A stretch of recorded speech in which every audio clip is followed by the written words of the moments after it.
Flynn, son of Crimson. It's a game, a video game, and I enjoy it. Let's do some bests, worsts. Bests. The animation is great.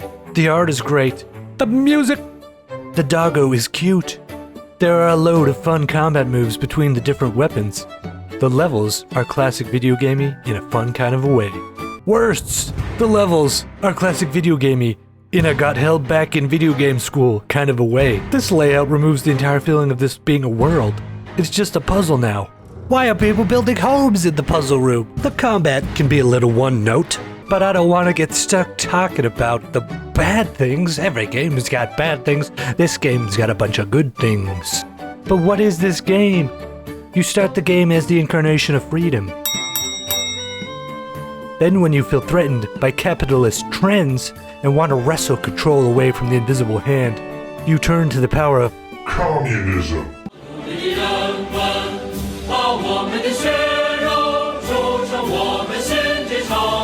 With societal power concentrated into the hands of one man at the top, you use your power to fend off vile capitalism. Setting aside that clear and intended symbolism from the developers, you're a boy and his dog. Your dog gets its soul removed by an angry Karen who is mad about things not going her way. Now it's time to go John Wick on anything standing in the way of doggo revenge. Honestly, I was on the fence about the game until the divine doggo got the business. After that, I was all in. I had to save the divine doggo. Red boy and big dog have a bond. A strong bond. Get between a boy and his dog, and you're signing up to get the business. Red boy will do whatever it takes to get big dog back.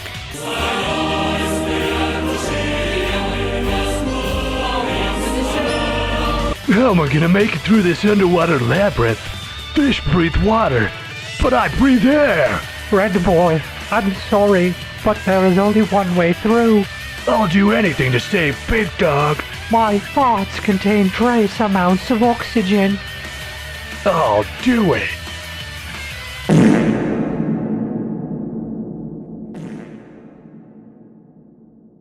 You know, I never liked that dog anyways. It's an action platformer. It's an adventure side-scroller actioner? It's an action-former platter upscale remake of a rogue person shooter? It's a level-based side-scroller like you'd see back in the day. Like a Joe and Mac or a Donkey Kong. There was a crossover that was a missed opportunity. Donkey Mac and Congus Joe. You go about the levels doing puzzles and finding enemies. It leans into the idea of levels as opposed to the current popularity of Metroidvania-style consistent world.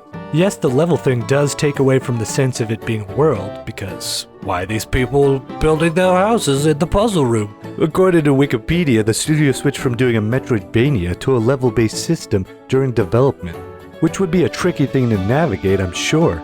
But I think it was a successful transition. There are a lot less things to worry about when it's level-based. Either way, I enjoyed the levels. I do think Metroidvania is popular for a reason, but I also enjoyed how these levels gave me an infusion of nostalgia-fueled dopamine. I had not thought about Joe and Mac since I was but a boy. The much more obvious comparison would be Super Mario World, but I don't know why. I just thought about Joe and Mac, you know? You get these keys.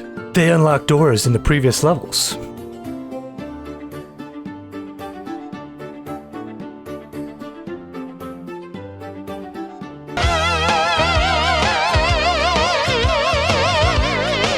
These doors open up to challenge rooms.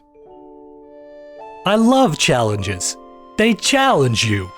What is life without challenges?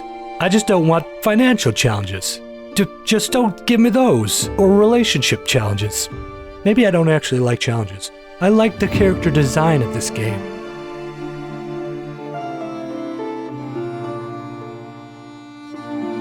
I'm potentially biased towards liking Flynn's design because he's got chrono hair.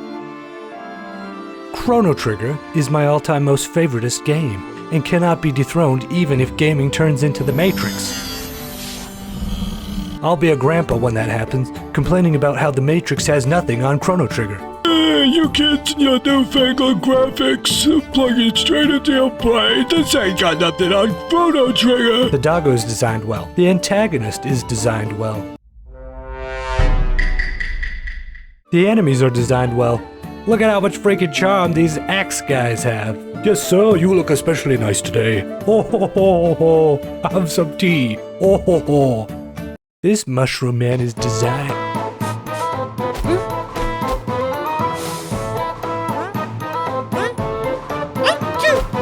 What? What just happened? Did he just sneeze a new magic type onto me? That's like if Spider-Man got superpowers from someone spreading COVID to him. Which brings me to the animations. The animations in this game are superb. I love them. I loved looking at them for the entirety of the game. The motion of Little Green Riding Hood opening this portal. The movement of the portal effects. The worried bobbing of Flynn. The consistent heavy breathing of the doggo. Rolling, jumping, swimming! Just look at this swim animation for a second. How do I know if I'm willing to give a game a chance or not? Now this is going to sound insane, but one of the most influential first impression items for me is the player character's run animation. Rolling around at the speed of sound.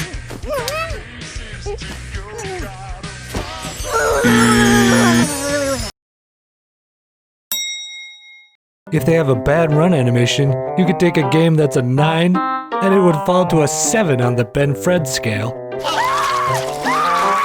A run in this game is great. Occasionally I'd be bummed out about the combat feeling a bit linear.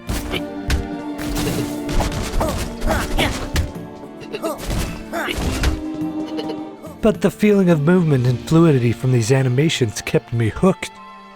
Even mundane things like pushing a block are animated exquisitely smoothly. I loved looking at this game. You go about your business trying to get your doggo back, and you get new weapons and skills. You unlock your rage power. What a cool move! Oh, crazy old Finn running around town raging. You fight Little Green Riding Hood with the rage.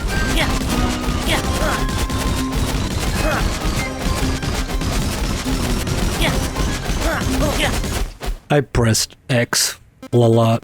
But the more you go through the game, the more combat options you get.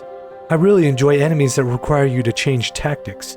Enemies or conditions that make you use all your resources.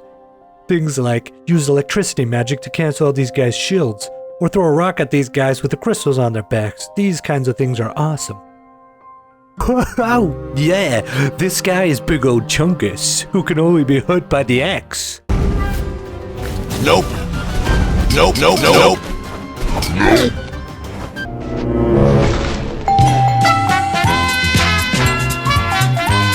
These kinds of things are awesome. Use the ice to freeze the water. Use the fire to do fire. I can't remember what fire does. This is probably my biggest criticism of the game, but I wish it did more of these required weapon swaps. A fair amount of fighting in the game devolves into hit, roll, hit, roll, hit, roll, hit, roll, hit, roll, hit, roll, hit. Give me more of that kind of thing.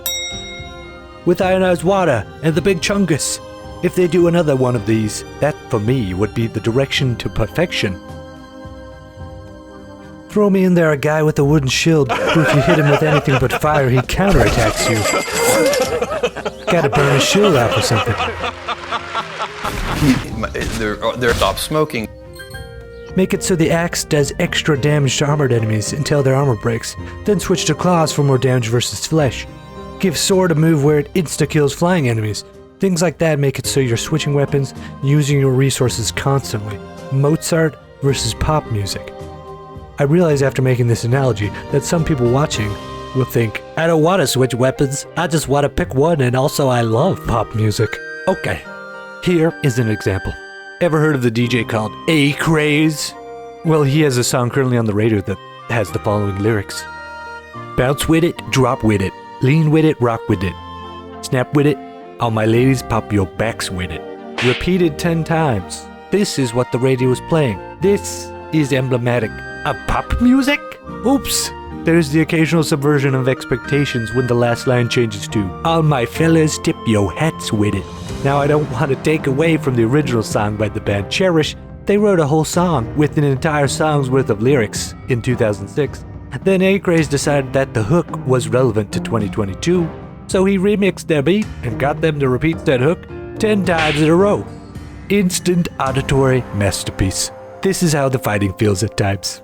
Now, this might have been a time issue, because they do have some moments of fleshing out the combat as shown earlier, but the vast majority of the game, you can just be chilling on one weapon doing your basic combo. You know, bounce with it, drop with it, lean with it, rock with it. But, like I said in the beginning of the video, there are a ton of different combat moves. You've got air juggle combos, charge up specials, drop from the sky combos. You can bounce on people's heads with the sword like in Shovel Knight. You can turn into a Looney Tunes character. There are a lot of moves to choose from, but if the belief in communist propaganda meter is low, then it's back to hit, hit, roll, hit, hit, roll. You have all these moves, but you don't need any of them because of how effective hit, hit, roll is. I would forget that I had these combos unlocked because of how efficiently I was dunking on enemies with hit, hit, roll. Gamers are a curious bunch. Where given multitudinous options, they'll feel compelled to use whatever is shown to be most effective. So in this way, these great-looking combos that are animated with all the pizzazz and charm the game is so great at just become this background filler that gets forgotten. They sure are cool-looking, though. Look at how cool they look. They look way cool. Yeah, sometimes I would get bummed out by hit, hit, roll. But then I'd remember the opening scene of the game. The entire game is worth this moment right here, just walking with the divine doggo. The music, the character, the animation, the environments, just great. Walking with the doggo is unbelievably cute. I like walking with the doggo, even more than I did riding it. I forgot to mention that when you say the doggo, you gotta ride it. Oh! I'm abnormally influenced by a game's animation, so whatever else flaws the game had, its movement and its animations was simply excellent. Except this leaf. This leaf.